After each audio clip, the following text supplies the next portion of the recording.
Hola, bienvenido. Es un gusto poder estar acá el día de hoy compartiendo contigo. Te quiero agradecer el tiempo que estás tomando para poder estar acá en este webinar en donde vamos a hablar acerca de 5 métodos que te ayudarán a fortalecer tu liderazgo y a poder mejorar la productividad en tu equipo de trabajo.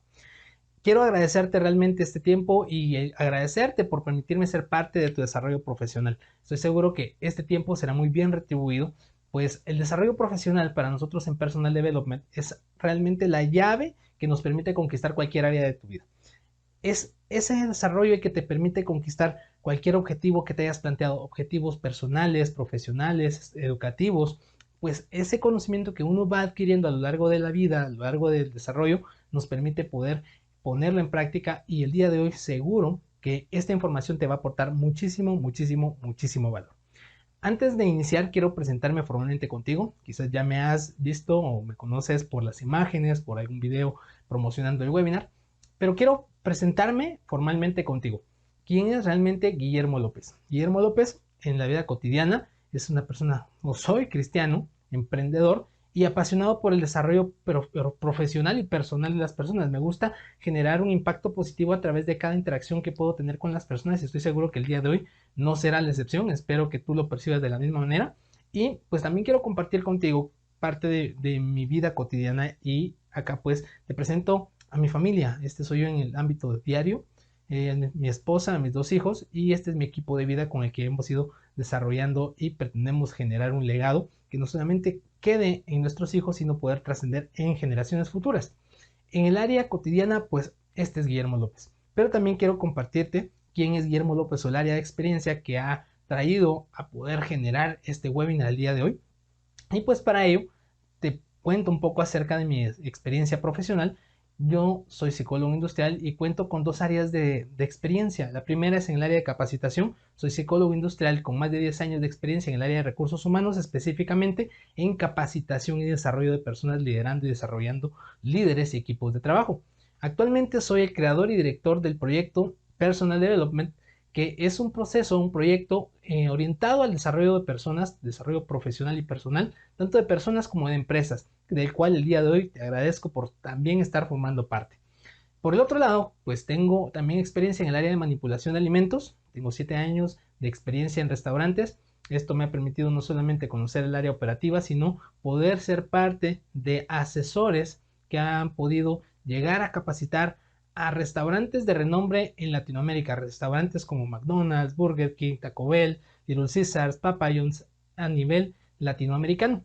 Esto pues lo he podido profesionalizar un poco más y tengo cuento con una certificación de instructor, Proctor Instructor, SerSafe, que se enfoca en la inocuidad y manipulación de alimentos a nivel internacional.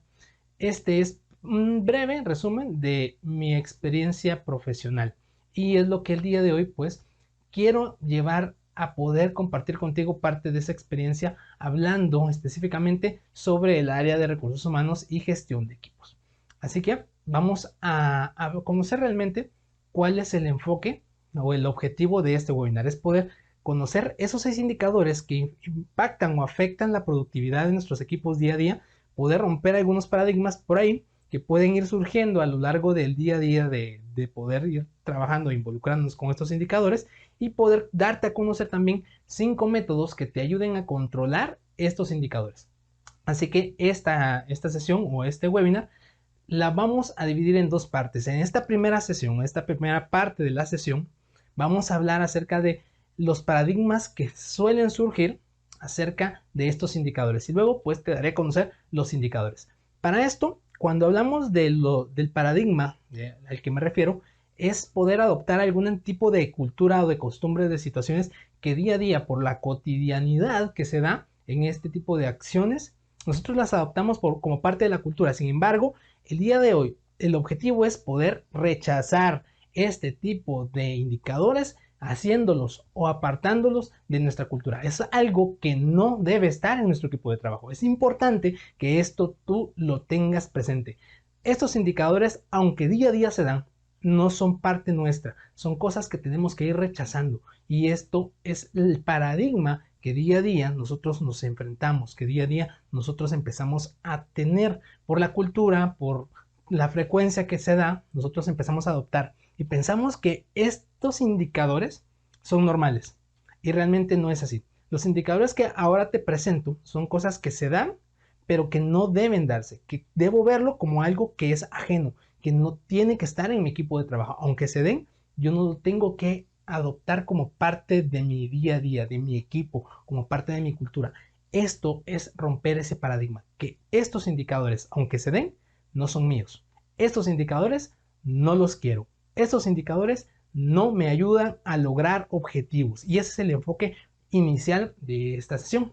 Poder centrarnos en que estos indicadores que vamos a ver, estoy seguro que tú los has visto, que tú te has enfrentado con ellos, pero no son parte de tu día a día, no tienen que ser parte de tu cultura. ¿Ok? Estoy siendo muy redundante, muy repetitivo, porque quiero grabarlo en tu mente, quiero que tú te hagas esa idea, que adoptes este compromiso de que estos indicadores no tienen que ser parte de tu cultura. ¿Ok? Y vamos a hablar entonces acerca de estos indicadores. Vamos a hablar del primer indicador, que estoy seguro que lo has vivido, que es la impuntualidad y el absentismo. Estoy seguro que incluso nosotros mismos, yo lo he podido experimentar como parte de alguien que llega tarde, alguien que no ha llegado por algún motivo, puede ser algún motivo justificable o no, pero es algo que llega a impactar la productividad. ¿Y por qué impacta la productividad? Te preguntarás. Pues realmente el momento en el que nosotros estamos en una posición en donde llega alguien y te dice, mira, no voy a poder llegar, o mira, es que voy a llegar, pero voy a llegar tarde, lo que hace es representar un tiempo muerto, en donde ese tiempo muerto tiene que ser ocupado por otra persona, ya sea por otro compañero o por nosotros mismos. Y eso representa una carga laboral. Esa carga laboral va a permitir que nosotros desarrollemos actividades compartidas, mis propias actividades y las actividades de otra persona. Y eso puede llegar a implicar en el incumplimiento de tareas. El incumplimiento de tareas por parte de mis tareas, por estar ocupado atendiendo otras, o no atender de manera adecuada las tareas de la otra persona. Entonces, esto es algo que día a día nos enfrentamos, día a día lo vivimos, pero es algo que no debe pasar.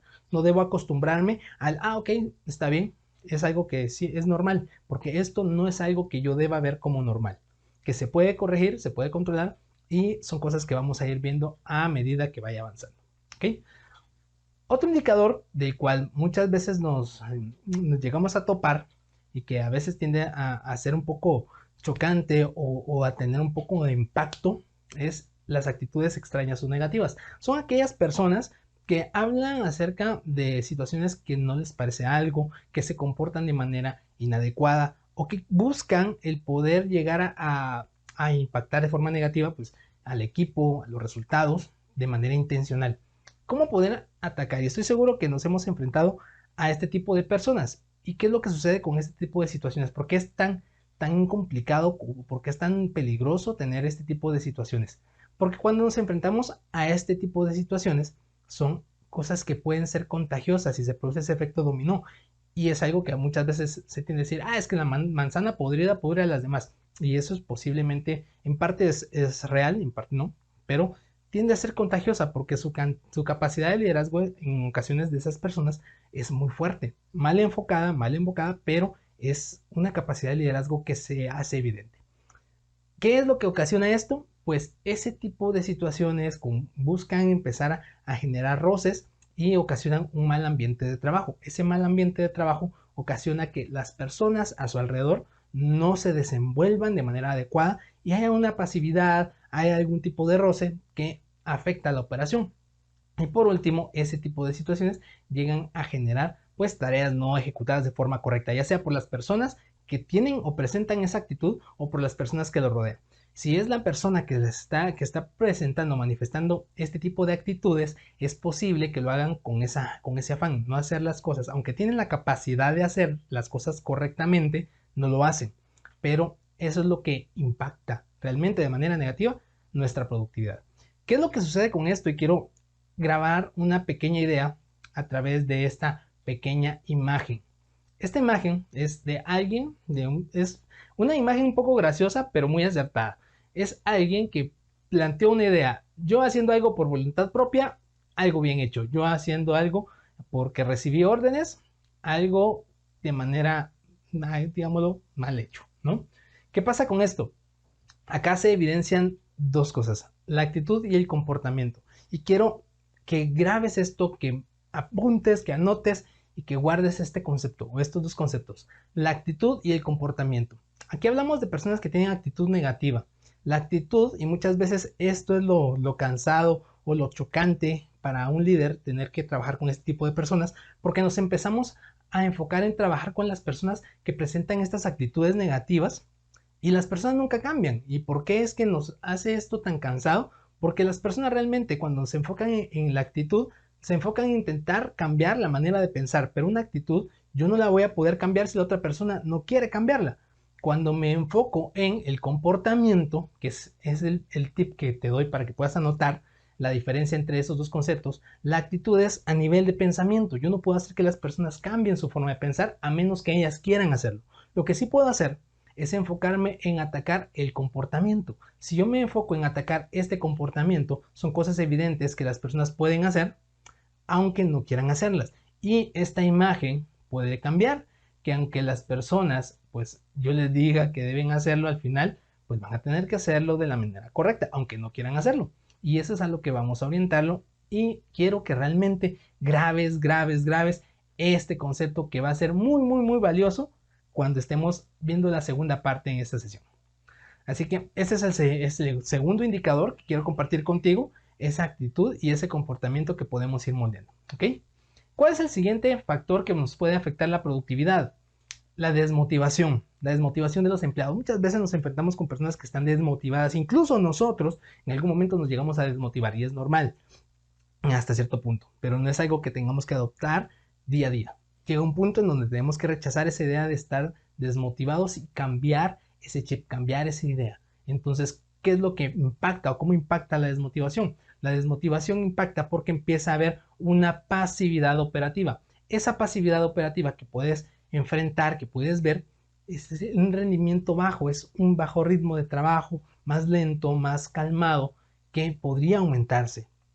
Otro es el estancamiento. Hay muchas personas dentro de la organización que llevan años trabajando para la organización, para la empresa, pero se quedan en un estancamiento y tienen un gran potencial de crecimiento y de desarrollo, pero no lo utilizan, no lo desarrollan, no lo ponen en práctica porque ya se conformaron con esa posición y eso es posiblemente un índice de desmotivación laboral. Hay algo que no los impulsa a crecer. Y esto es algo que también tenemos que ir corrigiendo y cambiando. Ahora, esto nos afecta, tanto el estancamiento como la pasividad, en la poca productividad, bajo rendimiento, bajo resultados. ¿Por qué? Porque al final podrían dar más, pero solo están dando una parte de esa capacidad que tienen. Y eso no se puede llegar, tal vez no a afectar, pero sí a frenar ese potencial de crecimiento. El siguiente factor o indicador que nos puede llegar a afectar son las negligencias reiteradas. Estoy seguro que muchas veces te has enfrentado a personas que cometen errores y los vuelven a cometer y los vuelven a cometer, fallan, ya sea de manera intencional o porque carecen de información. Si hablamos de alguien que, por ejemplo, llega tarde, vuelve a llegar tarde, vuelve a llegar tarde, es alguien que está llegando de manera reiterada o cometiendo una acción de manera reiterada que puede llegar a impactar. Esas negligencias es necesario poder controlarlas para poder cambiar y generar ese crecimiento o ese cambio y alcanzar los objetivos. ¿Cómo me va a impactar a mí? Cuando nosotros tenemos personas que generan esas acciones reiteradas, esto representa repercusiones a la empresa. ¿Cómo representan esas repercusiones a la empresa? Porque hay personas, y te doy un ejemplo, haz de cuenta que hay alguien que está operando una máquina, está operando en planta o es un operario y no está haciendo uso del equipo de protección adecuado, no está siguiendo las normas para poder operar esa máquina.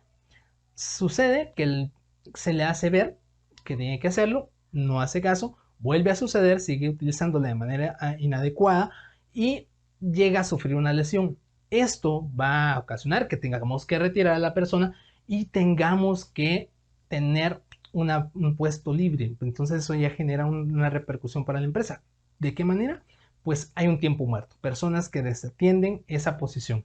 Ahora, ¿qué es lo que sucede con eso? Más allá de esa repercusión, nosotros como líderes vamos a tener que proponer soluciones, tener que ver qué acciones tomar para poder corregir esa situación. Y eso es una inversión de tiempo para poder subsanar ese tipo de situación que pudo haberse prevenido, que pudo haberse controlado, pero como se da de manera reiterada, lamentablemente tenemos que invertir ese tiempo. Y ese tiempo que pudiéramos aprovechar para desarrollar acciones que mejoren la productividad, las utilizamos para corregir algo que se pudo evitar, ¿no?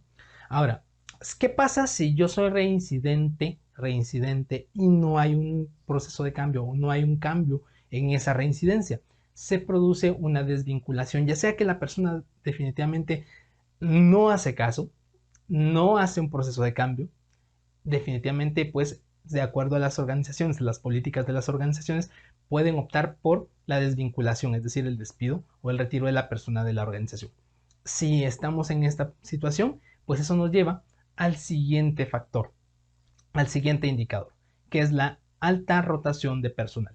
Estoy seguro también que muchas de las organizaciones en las que actualmente te desempeñas, o en las organizaciones en las que te has desempeñado, has sufrido de este factor. ¿Y qué es realmente la rotación de personal? Es cuando hay personas que se retiran, ya sea de manera voluntaria o que se produce una desvinculación por parte de la empresa, es decir, un despido, y hay nuevas incorporaciones. Cuando hay salidas y hay ingresos de personal, a eso se le denomina la rotación de personal. ¿Qué pasa con la rotación de personal y por qué es que realmente es perjudicial para la productividad? Y muchas veces no lo notamos. Incluso llegamos a pensar de que si alguien no genera un cambio y se da mucho con las personas que tienen actitudes negativas, es mejor retirarlas de la organización, retirarlas de la empresa. Pero ¿cuál es realmente el impacto que esto tiene? Pues la carga laboral. ¿Por qué la carga laboral? Porque cuando siendo realistas la situación de alguien que se desvincula en la empresa, ya sea que presente su carta de renuncia o que nosotros podamos darle un proceso de retiro, nosotros llegamos a un punto en donde nos quedamos con una vacante. Y eso, si por ejemplo alguien hoy me presenta su carta de renuncia, me dice, ok, te voy a dar 15 días de gracia. Pasamos nosotros la requisición a recursos humanos y recursos humanos no tiene una vacante, una persona ya lista para poder cubrir el puesto. Hay un proceso que tiene que pasar. Entonces, esa requisición tiene que ser aprobada por recursos humanos, pasa al departamento de reclutamiento, empieza el proceso de reclutamiento de personal, hacen la convocatoria, reciben los candidatos y luego la selección de candidatos. Cuando tenemos el ideal, entonces estamos hablando aproximadamente en promedio en Latinoamérica, el proceso de contratación es aproximadamente de 2 meses en promedio. Cuando hablamos de 2 meses, para ese tiempo estoy hablando de 2 meses al menos. Si me dio 15 días, pues mes y medio en donde tengo un puesto libre. Y eso es carga laboral, porque alguien se encargará de cubrir esa posición vacante. Ahora, ya vimos el tiempo que tarda la persona en cubrir o alguien en cubrir una posición. Pero ¿qué pasa cuando la persona ya está en el puesto? Se da la curva de aprendizaje. No es que alguien llegue al puesto conociendo todo el proceso, todos los procesos de esa posición. Empieza a generarse algo que es la curva de aprendizaje. Tiene que aprender de desarrollarse como lo hacía la persona que estaba ahí. En el tiempo promedio también en Latinoamérica, para que se pueda generar o cumplir el proceso de aprendizaje, es de 2 meses. Estamos hablando que prácticamente un plazo promedio de 4 meses no tengo esa estabilidad en resultados, o porque me falta alguien o porque no se puede desempeñar de manera correcta. Y al final esa inestabilidad de personal pues produce también inestabilidad en los resultados. Si es una empresa que está generando constantemente o un equipo que está generando constantemente rotación de personal, los resultados no van a ser estables. Si yo puedo tener la manera de poder controlar esta rotación de personal y mantener esos índices más estables, la tendencia de los resultados no solamente se va a mantener, sino va a ir tendencia a incrementarse.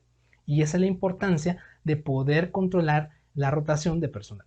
Al final, todos estos indicadores, todo lo que acabamos de hablar, todo lo que acabo de platicarte, van a repercutir o van a llegar a impactar en bajo rendimiento. El bajo rendimiento es realmente lo que nosotros buscamos corregir o controlar, porque es algo que nosotros podemos quitar y rechazar nuestra idea. Y es por eso que te decía, estoy seguro que todo lo que acabamos de ver se ha dado día a día en tu equipo de trabajo. Lo has vivido, lo has también dado a gestionar, pero cuando uno lo adopta, ok, sí, la rotación de personal es algo habitual. Cuando tomamos en cuenta que eso es algo habitual, entonces lo adoptamos como que nada está pasando. Y esto, te hago una pequeña analogía. Haz de cuenta que tienes un carro, un vehículo, y de repente, es habitual que uno está tranquilo y de repente se escucha un ruido. Se escucha un ruido raro y dices, algo tiene el vehículo, algo tiene el carro, algo tiene mi auto. Sí, pasan los días y el ruido, el sonidito este no se elimina, sigue. Llega a ser tan habitual, tan cotidiano, que lo adoptas como parte del vehículo y lo tomas como normal, cuando al final llega a desembocar en un impacto en el vehículo. Puede llegar a sufrir un desperfecto grave que puede involucrar también daños a la salud. Entonces, este tipo de situaciones que habitualmente nos enfrentamos, que pasen día a día, no quiere decir que sean normales, que pasen día a día son solamente indicios de que la productividad puede mejorar. Así que este es el primer indicio. Si tengo alguno de estos indicadores y se está elevando, se está saliendo un poco de control, hay que ponerle un poco de atención para poder llegar a generar ese cambio. Ahora la pregunta es cómo resolverlo, cómo resuelvo este tipo de factores, de indicadores, si se me están dando con frecuencia o están sucediendo mucho. Ok, para poder resolverlos vamos a pasar ahora a la segunda parte. En la primera parte ya vimos ese paradigma de adoptar las ideas o los indicadores como propios y hay que rechazar esa idea. Hay que rechazar esos indicadores. Hay que sacarlos y desecharlos de nuestra cultura. Ahora ya vimos también cuáles son los indicadores. Ahora pasemos a la segunda parte y en esta segunda parte lo que queremos trabajar son principios de liderazgo. Esos principios de liderazgo que van a fortalecer realmente a ti como figura principal o como figura referente y te van a ayudar para poder aplicar de manera efectiva los métodos que van a ayudar no solamente a mejorar tu figura como líder, sino la productividad de tu equipo. Lo que nosotros buscamos en esta segunda parte es poder trasladarte realmente la idea de que todo lo que vamos a ver ahora es aplicable. Quizás lo conoces, quizás lo has escuchado, pero poder ahora desechar la idea anterior y adoptar esta nueva idea. Desechar la idea de cultura o de actividades que adoptamos como parte de la cultura, desechar eso y cambiarla por esta nueva idea. ¿Cuál es la nueva idea? Vamos a hablar acerca de algunos principios de liderazgo. El primer principio de liderazgo es la humildad. Para yo poder generar un cambio, ya sea en cualquiera de estos indicadores que vimos, es importante resaltar la humildad, porque yo puedo compenetrar con mi equipo, poder interactuar con ellos y va a generar una mejor sinergia en el equipo y mejor estabilidad en los resultados también. Entonces, todos somos personas, todos en algún momento incluso pudimos ser parte de algún equipo y ahora es el tiempo de poder cambiar los papeles. El segundo es la empatía. Si yo tengo empatía, yo puedo no solamente ponerme en los zapatos de los otros, que es lo que normalmente se suele decir de la empatía la vamos a llevar un poco más a nivel de pensamiento y vamos a tratar de empatizar, de ponernos en la situación y tratar de sentir lo que las otras personas sienten. No solamente es comprender lo que las demás personas sienten, sino tratar de llegar a ese nivel emocional de qué es lo que las personas están sintiendo, qué es lo que las personas están pasando y cómo ellas podrían llegar a sentirse, ya sea un sentimiento bueno de euforia, un sentimiento de tristeza, de depresión incluso, pero son cosas que nos van a ayudar, pero esto lo voy a generar mezclando estos dos principios, la humildad y la empatía, es poder conectarme emocionalmente con mi equipo de trabajo. Ahora, ya vimos la empatía, ya vimos la humildad y también quiero hablarte de la imparcialidad. Si yo me refiero a la imparcialidad, me refiero a ser justos con las decisiones que yo vaya a tomar. Y voy a ponerte un ejemplo en todo esto. Hagamos de cuenta que en el proceso de liderazgo nos topamos con alguien que, dos personas. La primera es una persona que es una madre soltera, que tiene una necesidad y el día de hoy no puede cuidar a alguien que le cuide a sus hijos, no tiene quien le cuide a sus hijos y está en esa necesidad de poder buscar quien haga ese cuidado. Por otro lado, tengo a alguien que constantemente llega tarde, es totalmente desinteresado de la operación y es alguien que reiteradamente falta o llega tarde, ¿no? Dos puntos de vista. La primera es alguien que por necesidad no llega a tiempo o no llega y por otro lado tenemos a alguien que cotidianamente lo hace, ¿no? Vamos a ser humildes y vamos a poder empatizar y conversar con ellos de la manera más habitual. Vamos a ser empáticos para poder tratar de entender qué es lo que está sintiendo esta persona que está sufriendo una situación, que es algo que se dio puntual, pero está sucediendo algo ahí. Por otro lado, voy a sentir o tratar de ponerme en esa situación de la otra persona que no le importa llegar o no llegar. Entonces son dos situaciones. Y ahora vamos a ver qué acciones tomar. Por ejemplo, es algo hipotético, ¿no? Yo con la madre soltera puedo decir, ok, tienes días de vacaciones, te cubro el día, no te preocupes. Estoy siendo empático, estoy siendo justo. Y por otro lado, mira, no es la primera vez que está sucediendo. Entonces, no sé cómo podemos hacer, pero tienes que venir. Si no vienes, lamentablemente por el récord que tienes, voy a tener que tomar una acción. Voy a tener que sancionarte o amonestarte o descontarte el día. Entonces son dos situaciones que pueden llegar a ser imparciales. Si hay alguna situación también que por el otro lado pues, se pueda comprender, pues ese es el enfoque de ser imparcial o justo. Ahora, ¿qué pasaría? Y vamos al siguiente factor, que es la constancia y la firmeza. Supongamos que yo le digo a la madre soltera, mira, te voy a cubrir el día, no te preocupes, es el día de vacaciones. Llega el día de pago y se dan cuenta de que se le descontó el día que yo dije que no se le iba a descontar. Ahí hay falta de mi palabra, por lo tanto pierdo credibilidad y puede llegar a generar una molestia de la persona. Con toda razón, porque yo le dije que iba a hacer algo. Por otro lado, si yo le digo, mira, tienes que venir, si no te voy a tener que amonestar o sancionar. No llegó y no lo amonesté ni lo sancioné. Entonces también pierdo credibilidad en ese sentido. ¿Qué es lo que sucede con esto? Que esa sanción únicamente se convierte en una recomendación. Si quieres, vienes y si no, no, porque no te va a pasar nada. Entonces ahí no hay justicia en las acciones y menos vamos a tener constancia y firmeza. Espero estar siendo claro con esto, dándome a entender. Con esto lo que quiero es que puedas conocer estos factores que pueden ayudarte a poder tener una mejor visión de tu persona como referente o un puesto de referencia como líder. El siguiente factor, y lo voy o el siguiente principio de liderazgo, lo voy a tener como un principio bíblico de liderazgo.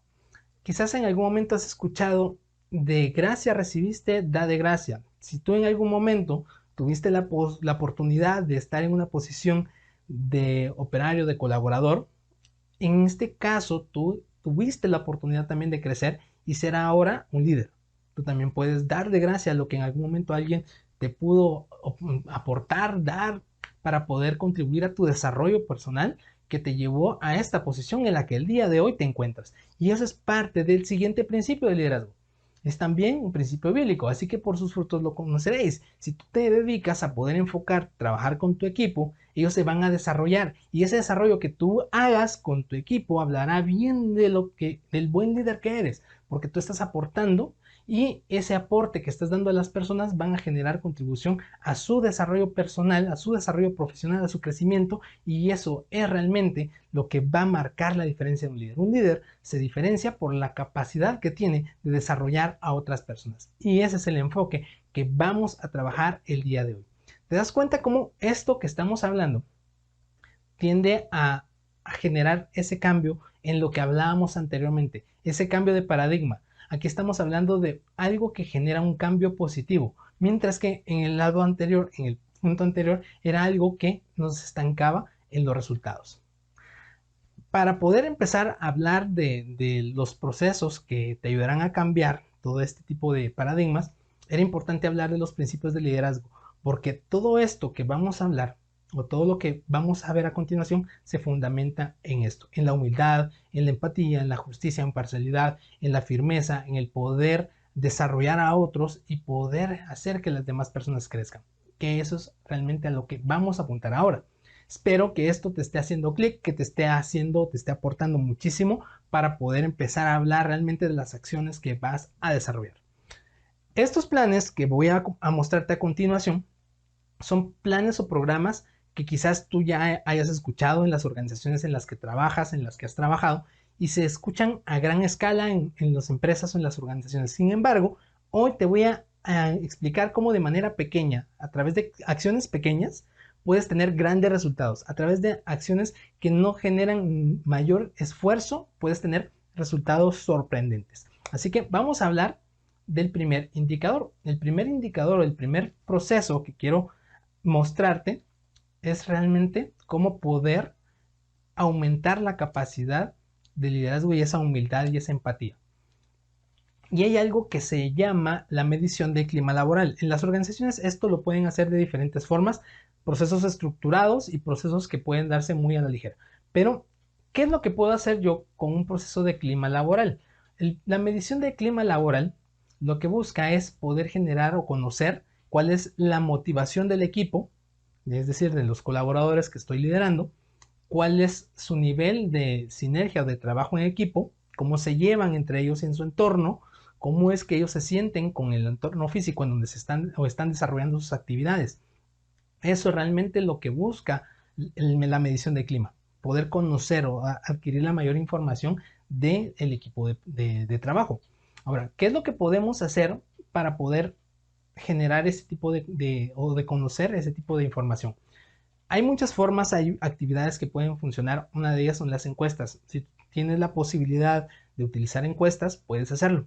Las encuestas anónimas incluso pueden ser para quitar ahí un poco el sesgo o el temor a represalias que muchas veces se da.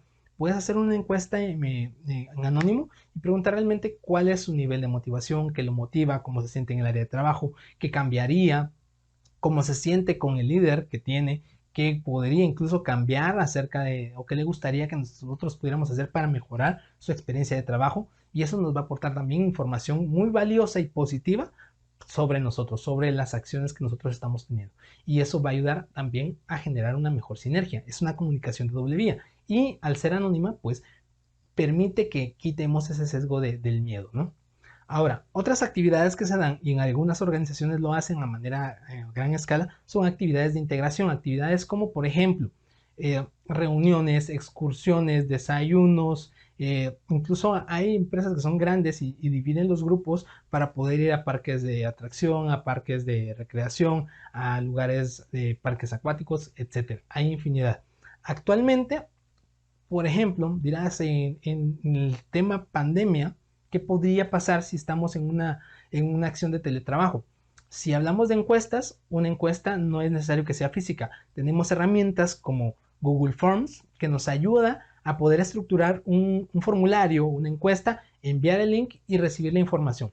Si hablamos de actividades de integración, hablando de manera física y presencial, te comparto algo que conmigo funcionó muy bien, que eran las actividades post turno, las actividades después del turno, después de la jornada laboral. Hacer una pequeña invitación de solo decir, oye, mira, vamos a ir a comer después del turno. Te anotas, te apuntas, nos acompañas. Eso es algo que nos ayuda a conocer la información. Si la persona te dice, mira, no quiero ir, ya conoces que hay algo que posiblemente le incomoda o que está sucediendo y puedes investigar un poco más. Si te dice, sí, fíjate que sí quiero ir, me gustaría ir a acompañarlos, pero no puedo. ¿Y por qué no puedes? Porque es que yo trabajo después de acá. Entonces sabes que tiene necesidad y empiezas a conocer algo más acerca de tu equipo. Sabes que trabaja adicional a tu puesto de trabajo, por ejemplo. O te dicen, mira, es que sí, es que yo quisiera ir, pero estudio. Entonces ya conoces algo en el área académica de tu equipo. Y si te dicen, mira, sí, claro, yo me apunto. Entonces son cosas que dependiendo de la respuesta, tú puedes empezar a conocer a la persona.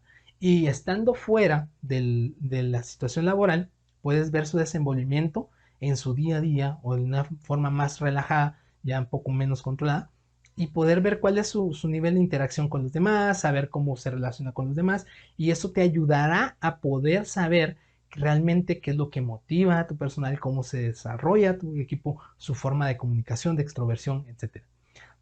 Si es en el caso de teletrabajo, dirás, sí, es que estamos trabajando remoto, incluso en otros países que se dan, que son líderes en países diferentes, que lideran equipos regionales, entonces también se puede tomar acciones. Y te doy un ejemplo.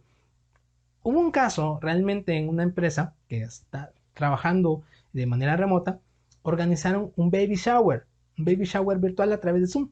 Se organizó una reunión, se hizo el énfasis de que era una reunión de trabajo en cierto horario y se pusieron de acuerdo por aparte las personas, el líder organizó a las personas para poder generar un aporte económico, comprar algo que pudiera llevar un obsequio en determinado día, en determinada hora, que coincidiera con la reunión de Zoom. Y cuando estaban conectándose, llegaron a entregar el regalo, la sorpresa, y se hizo una actividad muy buena. He visto personas que hacen desayunos virtuales, solamente para compartir, para convivir celebraciones de cumpleaños, que solamente hacer una reunión para poder compartir, platicar y hacer una celebración que pueda motivar a la persona. Eso es algo que mejora el clima laboral. Y estamos hablando de acciones que pueden hacerse presencial o en remoto. Cosas que realmente no recomiendo que se pueda generar a través de una situación presencial o no de cualquier tipo cuando estemos trabajando el tema de clima laboral es que intervenga el alcohol. Y te digo por qué. No es que esté en contra de, pero realmente el alcohol tiende a desinhibir cierto tipo de contexto mental que tiende a perder o a borrar niveles o líneas de respeto. Y si estamos en una situación laboral, se puede llegar a perder ese respeto que puede afectar cuando regresemos al ámbito laboral. Entonces es mejor evitar ese tipo de situaciones y poder hacer una actividad más sana, más divertida, más cotidiana, que pueda integrar realmente de una mejor forma al equipo y que me permita conocer de mejor forma a mi equipo de trabajo. Espero que esto te esté aportando mucho valor. Son secretos, tips pequeños que te pueden ayudar a poder fortalecer. Y me dirás, Guillermo, ¿y esto para qué me ayuda a mí? Y esto te ayuda porque te ayuda a vincular tu nivel de personalidad, de comunicación, a facilitar mayor la comunicación con tu equipo. Vas a tener o abrir esa puerta de comunicación y estás dándote a conocer como una persona, como lo que somos realmente, como una persona. Todos somos personas en este equipo. Que seas un referente dentro del equipo no hace que realmente te quite ese valor como persona. Todos somos personas y esto fortalece tu principio de humildad y tu principio de empatía. Así que espero que esto te esté haciendo bastante clic. Vamos a hablar del segundo punto, del segundo método que te ayudará a poder mejorar o a fortalecer esa capacidad de liderazgo. Y hablaremos acerca de este proceso que también se puede llegar a tomar como grande y es el programa de capacitación. Un programa de capacitación muchas veces en las organizaciones grandes o estructuradas tienden a ser lideradas por una persona que empieza a delegar todas las funciones de capacitación. Sin embargo, nosotros como líderes tenemos la función también de poder fungir ese papel, el poder capacitar a nuestro equipo de trabajo y a menor escala. No es necesario hacer procesos tan elaborados, tan complejos, sino procesos pequeños. Y esto lo que quiero trasladar es cuál es el proceso de una capacitación adecuada. Primero es hacer un pequeño diagnóstico. Digo pequeño porque realmente van a ser acciones que no te van a generar o a consumir mucho recurso.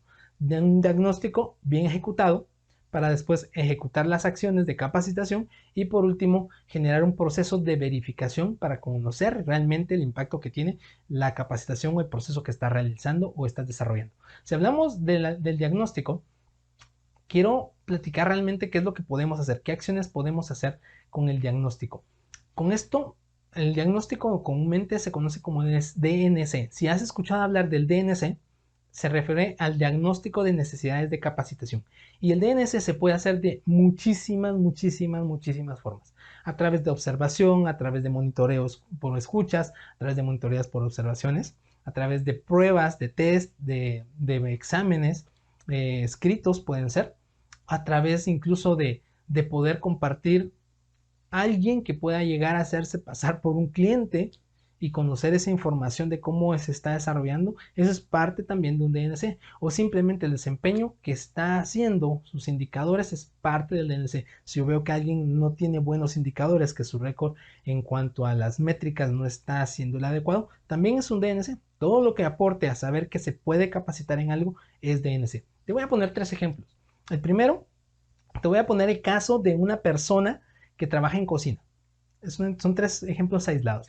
La primera es una persona que trabaja en cocina y que no utiliza el cuchillo de manera adecuada ni el equipo de protección personal para cortar. ¿Ok? ¿Cómo me doy cuenta de esto? A través de la observación. Yo hago mi ronda en la cocina y precisamente me doy cuenta que no está agarrando el cuchillo de forma correcta ni está utilizando el equipo de protección personal para prevenir que se corte o lesione, ¿no? Entonces, ya tengo el primer diagnóstico a través de observación. Vamos a otro diagnóstico, vamos a través de una escucha. Estoy trabajando en un call center, por ejemplo. En un call center yo puedo trabajar y incluso si es de manera remota, puedo escuchar a través de cómo se está ejecutando la atención a clientes, cómo está desarrollando todas las acciones del proceso de atención. Lo puedo hacer a través de un monitoreo de escuchas. Otra es a través de una prueba. Si yo estoy liderando un equipo de vendedores y quiero saber si conocen el proceso post-venta, entonces puedo hacer un pequeño test, una pequeña prueba para que puedan hacer una respuesta rápida y conocer una ponderación. Y así de esa manera poder saber cómo está el nivel de conocimientos. Esos son diagnósticos de capacitación. Ahora, si te das cuenta, estos procesos pueden ser observaciones directas, indirectas, pueden ser presenciales o remotas. Dirás, ¿y la evaluación cómo lo hago? Pues tienes también la herramienta gratuita de Google Forms. Puedes hacer un test en Google Forms, es totalmente gratis. Haces el proceso, llenas las pruebas, eliges las preguntas, copias el enlace y lo envías. Ellos llenarán las respuestas y ese resultado llegará a ti, a tu cuenta de Google. Entonces, son acciones bastante efectivas para poder saber cuál es el desarrollo de tu equipo de trabajo. Luego de que ya conoces qué es lo que necesitas capacitar, qué es lo que vas a trabajar con tu equipo, necesitamos ahora saber qué acciones tomar, qué es lo que vamos a ejecutar para poder corregir todo lo que ya acabamos de diagnosticar. Y acá podemos valernos de diferentes técnicas o métodos para poder capacitar. Hay fuera de lo habitual, que es una sala de capacitación, alguien dando una exposición, alguien dando una clase magistral, podemos ir más allá y romper esa barrera. Podemos basarnos de actividades como el roleplay o juego de roles, en donde yo puedo desempeñar la función de un cliente, por ejemplo, y trabajar a través de la persona y viendo cómo ese juego de yo soy cliente, trabaja tú y ver cómo se desarrolla en ese juego. Podemos empezar a ir dando técnicas, no, cambia esto, mira, puedes hacer esto, puedes decir esto, y empezar a hacer esa práctica, esa dinámica del roleplay va a ayudar a que pueda ir perfeccionando su técnica de atención al cliente. Por ejemplo, es una de las técnicas. Te doy este tip para que lo puedas aplicar. Esto ayuda mucho cuando hablamos de personas que atienden al cliente y queremos ayudar para que puedan mejorar su dicción, que puedan mejorar sus técnicas de extroversión, de relaciones interpersonales y poder ver de qué forma se están desenvolviendo. Incluso pueden aplicarse en diferentes puestos de trabajo. Otro es el estudio dirigido.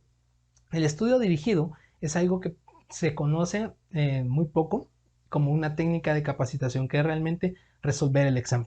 Muchas veces se tiene como que esa cultura de no, vas a resolver el examen, le vas a dar las respuestas. Pues resolver el examen junto con alguien es una forma de capacitar también, porque estamos garantizando de que están conociendo las respuestas que debieron haber colocado. Si yo veo que alguien en su prueba no tuvo los datos satisfactorios, yo puedo decir, miren, el día de mañana vamos a tener una pequeña reunión, incluso puede ser por Zoom si lo quieren hacer de manera no presencial, de manera remota. Vamos a hacer una pequeña actividad, vamos a resolver el examen que pasamos el día de ayer. Y hacemos y resolvemos y vamos juntos dando esas respuestas. Eso es un estudio dirigido y es algo que también sirve para poder capacitar. Otro es compartir un video. Si yo veo que alguien viene y me dice, mira, es que no pude o no agarrar el cuchillo de forma adecuada porque no sabía, buscar un video, incluso en YouTube, es una plataforma que tiene infinidad de conocimientos, infinidad de temáticas que yo puedo buscar un video de lo que sea y es totalmente gratis. Compartir el video de mira técnicas de corte y esto te va a ayudar a que puedas mejorar tu técnica de corte. Si quieres ir más allá y tienes la posibilidad de hacerlo presencial, pues haz una dinámica de demostración y observación. Yo demuestro cómo se debe hacer y luego cambiamos papel para que la persona lo aplique. Y eso también es una técnica de capacitación. Son situaciones que me van a ayudar a mí a fortalecer ese vínculo, porque quien le va a enseñar las situaciones, quien se está tomando el tiempo de capacitar, soy yo como líder. Quien está aportándole al desarrollo, soy yo como líder. Y luego, el último paso que queda en este proceso de capacitación es la verificación o medición del impacto de capacitación. ¿Y cómo se va a realizar? Pues acá lo podemos ver a través del DNC. El DNC que hice al principio me va a servir nuevamente para verificar. Si yo veo que alguien no agarra el cuchillo de forma adecuada, entonces puedo aplicar el proceso de capacitación y luego vuelvo a observar si lo está haciendo, si lo está aplicando. Si no lo está aplicando, puede verse una negligencia, por ejemplo, que no está atendiendo a las recomendaciones que se le están realizando. Si, por ejemplo, tenemos a alguien que a través de un monitoreo yo veo que no está atendiendo de forma correcta, que no está siguiendo los scripts, los protocolos de atención, puedo volver a hacer una escucha después del proceso de capacitación y ver si ahora está poniendo en práctica lo que estábamos hablando. Si yo, por otro lado, veo que alguien hizo un test, ya resolvimos el test, ¿qué me queda? Volver a pasar el mismo test para ver si ese tiempo, esa sesión que hicimos para poder resolver el examen surtió efecto. Y eso es un proceso de capacitación bien estructurado y con pocos recursos. Y es muy efectivo, que son situaciones que yo puedo trabajar día a día con mi equipo. Y quizás en algún caso alguien me dice, mira, ¿y cómo puedo hacer? Porque yo realmente tiempo no tengo. Es por ello que te comparto situaciones que puedes aplicar. El poder involucrarlo a un video, a un blog, a un recurso externo que te permita compartirle la información, mostrarle cómo hacerlo, eso también te puede ayudar. Si yo tengo la posibilidad de ir a YouTube, copiar un enlace y compartirlo por WhatsApp, ese es un proceso de capacitación. La verificación, ¿cuál sería? Comprobar realmente que está observando, está viendo y está revisando el video que le estamos enviando. Entonces, esto es el proceso de capacitación. Hay empresas que buscan que las personas lleguen a alguna alianza con algunas instituciones y que esas instituciones puedan ser educativas como universidades, escuelas, universidades que puedan llegar a fomentar el desarrollo personal de las personas. Y ese vínculo que hacen entre las empresas pueden llegar a ser beneficiosos para las personas. Y otra pregunta que a veces surge, que me han dicho, mira, ¿y cómo puedo hacer o garantizar que la persona realmente aproveche esa información? Si nosotros queremos que las personas aprovechen la información, debemos aportarles el valor de realmente lo que necesitan aprender, lo que quieren y necesitan aprender. Si hay alguien que busca desarrollarse o que necesita desarrollarse en técnicas de corte, posiblemente no le interese mucho atender técnicas de atención al cliente. Espero darme a entender con esto. El poder hacer un DNC me ayuda a poder entender qué necesidades tiene y poder capacitar realmente en lo que necesita. Si hay alguien que no necesita esa capacitación o esa información, es muy probable que no le preste atención. Y eso es algo que garantiza la adherencia en los procesos de aprendizaje, que lleguen y lo aprovechen realmente. Algo que les pueda servir, que les sea útil, no solamente llegar y poder verificar que estuvo 8 horas en un curso, porque esas 8 horas realmente tienen que ser efectivas. Y eso es de los miedos que las organizaciones en ocasiones tienen. Este último paso es el punto clave o el paso clave para poder garantizar que la capacitación o los procesos sí tuvo efecto. Si yo quiero saber si realmente sirvieron esas 8 horas, tengo que verificar. Es probable que a ti en algún momento te haya tocado ya sea ir o enviar a tu equipo a capacitaciones de todo un día y pasan todo un día en el proceso de capacitación, una buena charla, una buena información. Pasaron 8 horas en ese día, fue tiempo operativamente muerto, pero al regresar al día de trabajo todo sigue igual. Si al día siguiente todo sigue igual y no hubo algo que realmente pudieran aplicar, entonces ahí es en donde el proceso se pierde y realmente hubo un tiempo muerto. Si yo puedo aplicar un proceso de verificación después de esas 8 horas y garantizar que realmente lo aprendieron y lo están aplicando, esa es la punta del iceberg que me va a hacer, ok, sí, hubo un factor de cambio y el proceso llegó a generar un cambio. Entonces, este es el proceso de capacitación.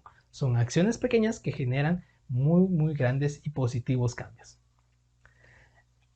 Luego de este proceso de capacitación, vamos a hablar de este siguiente proceso, que es el plan de carrera o plan de vida.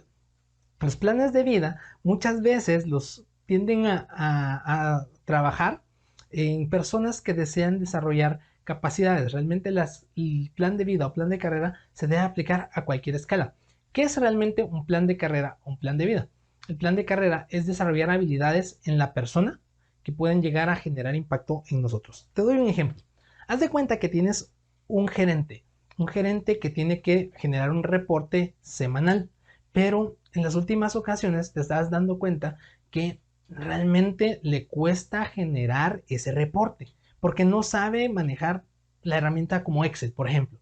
Entonces nosotros llegamos a desarrollar esa habilidad de trabajar con Excel y eso le va a ayudar a poder generar su reporte muchísimo más eficientemente, ¿no? Entonces ese desarrollo de una habilidad le ayuda a poder generar o implementarlo en el puesto de trabajo para generar mayor productividad. Espero darme a entender con esto. Con esto me estoy dando a explicar o estoy tratando de dar la idea que nosotros podemos trabajar ciertas habilidades en las personas porque en algún momento en nosotros también lo hicieron. En algún momento nosotros también fuimos tuvimos que aprender ciertas actividades o ciertas habilidades o adquirir ciertas capacidades para poder llegar al día de hoy, a poder llegar a poder desarrollar nuestra función de líder. Entonces eso va a impactar. A veces en este tipo de situaciones puede llegar a surgir esa inquietud. Mira, ¿y qué pasa si yo le dediqué tiempo, trabajé con ellos y les enseñé a usar Excel, les enseñé a usar esto, les expliqué esto, los desarrollé muy bien, pero al final se fueron? ¿Qué suele pasar? Mira, es que se fueron. Pues realmente ese valor que tú aportaste fue lo que realmente llegó a generar tu don como líder. Si ellos se fueron, posiblemente es porque aprendieron algo, pero te hago una pregunta diferente. Acá te están preguntando, ¿qué pasa si invierto en capacitarlos y luego se van? Pero ¿qué pasaría si te cambio la pregunta? ¿Qué pasaría si no lo hago, si no invierto en capacitarlos y ellos se quedan? Posiblemente todo va a seguir estando igual, no va a haber ningún cambio. Si yo me tomo el tiempo de mejorar a mi equipo, en mi equipo va a mejorar, posiblemente va a mejorar tanto que va a superar las expectativas que tiene y va a tener una mejor oportunidad. Pero si yo no me esfuerzo en poder desarrollarlo, no voy a tener un cambio. Y si se van, realmente no va a generar ningún valor, no va a llegar a generar nada. Entonces, realmente esto es lo que nosotros buscamos con un plan de carrera, poder desarrollar capacidades, habilidades en otras personas, competencias que puedan llegar a servir y hacer impacto en el día a día, en el día de trabajo. Al final volvemos al factor o al principio del liderazgo bíblico que hablábamos al inicio, de gracia recibiste, de gracia da. Si en algún momento lo hicieron contigo, es el momento que como líder tomes la batuta y hagas lo mismo para poder fortalecer. Y esto nos lleva al siguiente factor, al siguiente proceso. Espero con esto estarme dando a entender. Ahora, ¿qué es lo que puedo hacer antes de pasar al siguiente factor? ¿Qué acciones puedo hacer, Guillermo, para poder generar ese plan de carrera? Yo no puedo venir y tener la posibilidad de pagar una universidad o una escuela para que mi equipo pueda llegar a desarrollarse. Vuelvo a tomar esos recursos valiosos que el Internet nos ofrece. Ahora en esta temporada que todos estuvimos con esta situación de la pandemia, pudimos abrir muchas puertas en la tecnología en donde pudimos descubrir mucha información a través de un blog, a través de un tutorial, a través de muchos canales que me permitan a mí adquirir información y que pueda compartir con otros. Y eso puede llegar a ser algo muy positivo para el desarrollo de las personas. Incluso con el auge de la tecnología y con todo lo que la pandemia llegó a bloquear en algún punto, llegó a abrir otras posibilidades como cursos online, cursos de cualquier o infinidad de temáticas, plataformas de aprendizaje que pueden llegarse a utilizar como Udemy, Hotmart, Creana, infinidad de plataformas de aprendizaje que te pueden permitir aprender múltiples áreas y múltiples disciplinas. Entonces, algo que puedes utilizar y que puede ser de muy poco recurso y que puede ser muy valioso. Así que espero estarte aportando y que esto te pueda ayudar para poder compartir y desarrollar a tu equipo. ¿Qué puedo fortalecer con esto? Pues este principio de liderazgo. Y esto me lleva ahora sí al siguiente factor, que es el plan de sucesión. ¿Qué es el plan de sucesión? Es poder preparar a alguien para poder ascender o bien optar a otro puesto. Si en algún momento tú estuviste optando por el puesto que tienes como líder dentro de tu misma organización, podrás comprender que el proceso es un crecimiento. Pero si tú en algún momento no tuviste la buena fortuna de que alguien te preparara para ese salto, para ese crecimiento, es esto realmente lo que te va a ayudar a obtener resultados. ¿Y cómo me va a ayudar a obtener resultados? ¿Qué pasa si yo subo? Hagamos de cuenta que tienes la oportunidad de volver a subir, que ahora estás en un mando medio y subes a una gerencia, que estás en una jefatura y subes a una gerencia, o que realmente deseas ahora ser el líder y dueño de tu propia empresa. ¿Qué pasa si tú subes, pero no hay nadie preparado para poder cubrirte? Si tú subes y te tienes que enfrentar con tu equipo de trabajo que no tiene la experiencia, que no está adecuadamente capacitado, entonces vas a tener que doblar esfuerzos aprendiendo las situaciones de tu nuevo puesto y enseñándole a tu equipo a que pueda desarrollar tu anterior puesto de trabajo. Cuando un plan de sucesión lo que busca es anticiparse a esto, poder involucrarse con el equipo, explicarle algunas tareas que puedan ayudar a facilitar el proceso de aprendizaje posterior. Muchas empresas lo que usan es diferentes nombres. Pueden llamarle escuela de líderes, semillero de líderes, que tengamos un equipo consolidado de personas que ya estén preparadas para poder subir. Yo puedo tener un equipo, capacitar a ese equipo y cuando yo tenga la oportunidad de subir, decir, ok, esta persona ya está preparada, pueden tomarle acá o pueden decirle esto y puedes anticiparte. Y esto te va a ayudar mucho, porque si no te vas a tener que enfrentar a lidiar con personas que no están capacitadas para poder desarrollar tu posición anterior. Y eso puede llegar a ser o a representar un estancamiento en resultados. Ahora, esto también llega a generar el principio bíblico del que hablábamos, así que por sus frutos los conoceréis. Si tú quieres ser un buen líder, si tú estás en una posición y quieres sobresalir como líder, tienes que generar más líderes. Un líder que genera más líderes es realmente alguien que pueda llegar a ser un referente en ámbito de liderazgo. Tú quieres ser un líder, desarrolla líderes. Si tú quieres ser una persona que solamente trasciende de puesto, puedes seguir en la misma línea en la que actualmente muchas de las organizaciones se están enfrentando. Y esto realmente, el poder desarrollar más personas, va a ayudar a poder generar mayor involucramiento y mayor compromiso y motivación en las personas. Si tú te topabas con muchas personas que se encontraban desmotivadas porque no crecían, que pasaban muchos años en el mismo puesto, teniendo mucho conocimiento, pero muy estancados, esto puede ser algo muy bueno o positivo que puede generar ese cambio mental. Esa estructura se puede romper a través de un buen desarrollo. El poder generar o fomentar el crecimiento va a ayudar muchísimo. Hay muchas empresas que buscan, y no digo que esté mal, que buscan talento de fuera, personas que vienen de fuera. Y está bien porque tienen experiencia, pero no conocen el tema interno, los procesos internos, la cultura de la organización.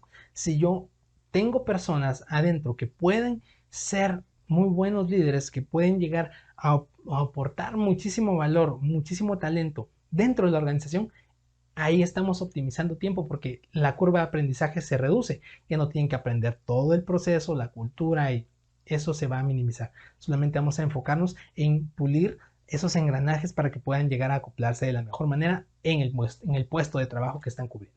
Y esa es realmente la función de este proceso de plan de sucesión. Por último, para poder asentar ya este último proceso realmente es el match de todo lo que acabamos de hablar y es la gestión del desempeño.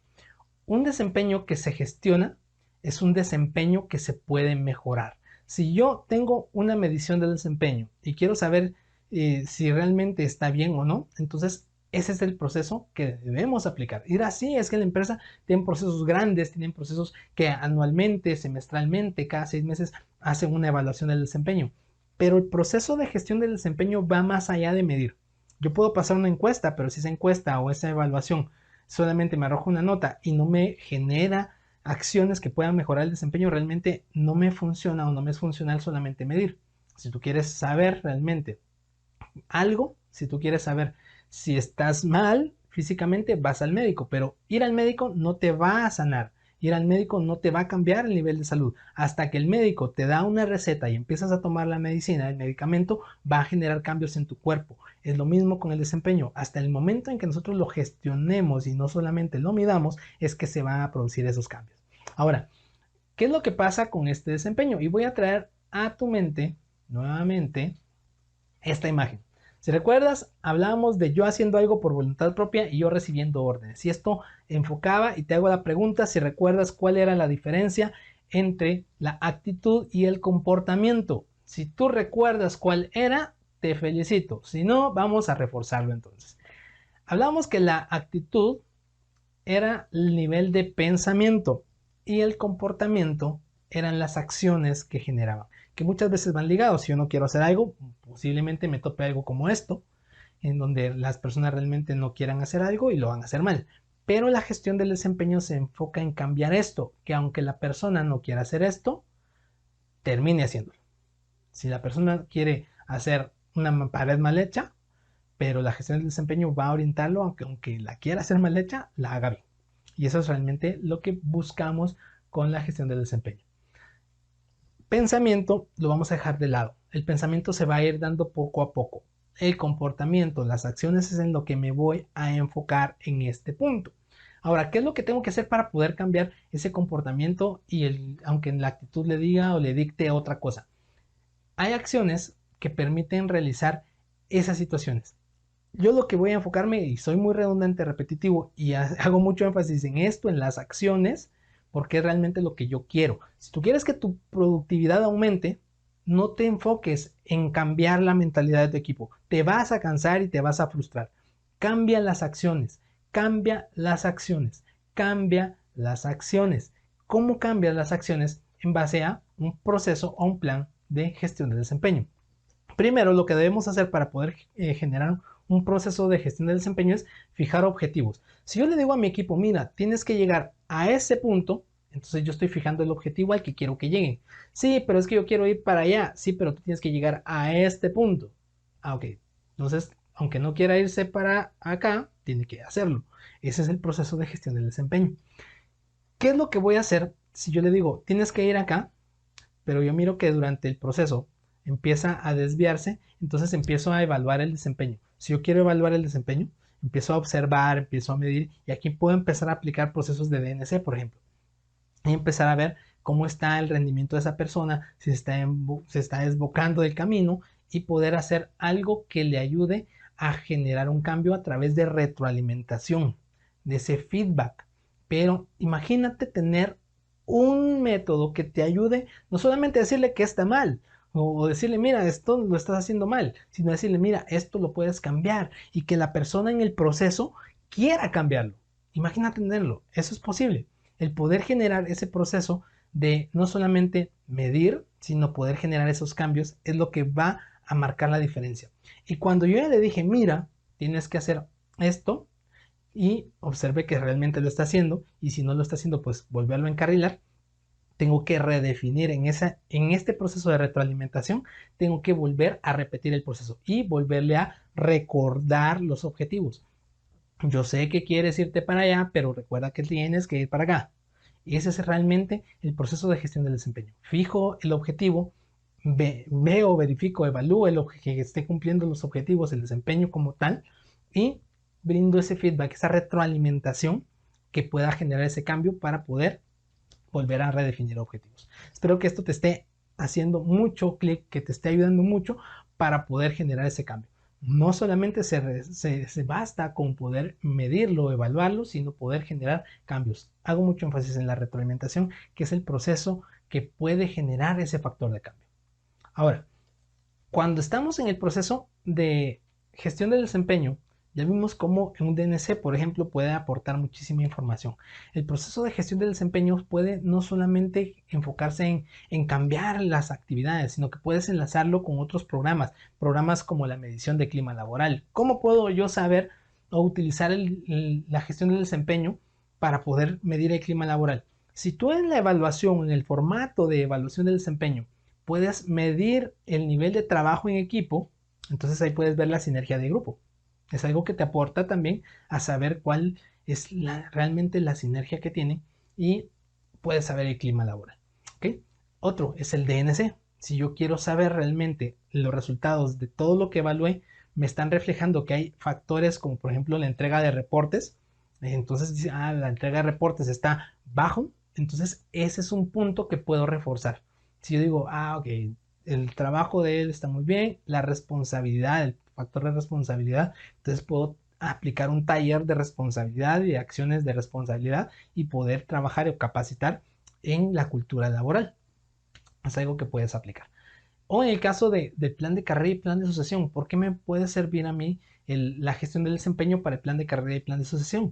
Porque en el plan de carrera, si recordamos, era desarrollar habilidades. ¿Cómo voy a saber qué habilidades desarrollar en base a los resultados que una evaluación de desempeño me lance? Si me están indicando que realmente no conoce o no puede o no conoce realmente cómo desarrollar sus tareas, sus actividades, entonces puedo desarrollarlo a través de un blog, a través de un video tutorial, etcétera. Y por último, el plan de sucesión. Yo puedo amarrarlo y decir, mira, tienes un muy buen potencial. Si logras aprobar las últimas 3 evaluaciones del desempeño, estoy seguro que puedes optar para poder ascender. Es algo que también podemos enlazar. La gestión del desempeño realmente es un proceso que va a enriquecer mucho la productividad y el alcance de objetivos. Aunque las personas no quieran hacerlo, empiezan a generar ese cambio. Aunque las personas no quieran hacerlo, empiezan a dar resultados. Y conforme van dando resultados, le van agarrando el gusto y los dan por sí solas. Y ese es el enfoque que queremos con la gestión del desempeño. Ahora acá la pregunta realmente es, ¿qué es el desempeño óptimo? ¿Cómo saber que el desempeño se está ejecutando de la manera correcta? Pues vamos a ver este principio bíblico del desempeño, que es, y todo lo que hagáis, hacedlo de corazón como para el Señor y no como para los hombres. Esto es realmente lo que me determina si el desempeño es óptimo. Cuando yo logro que a través de trabajar el desempeño con las personas, a través de trabajar esas tareas que pueden ser mejoradas, empiezan a agarrar ese gusto y empiezan a aplicarlo de manera correcta. Y este principio realmente es lo que me va a marcar el match de la gestión del desempeño. Saber que las personas están haciendo lo que están haciendo porque quieren hacerlo. Aunque al principio no lo querían, ahora ya les gusta hacerlo, ya quieren hacerlo. Incluso motivan a otros a hacerlo. Y este es el proceso de gestión del desempeño. Te agradezco el tiempo y nos estamos viendo en una futura ocasión. Bendiciones.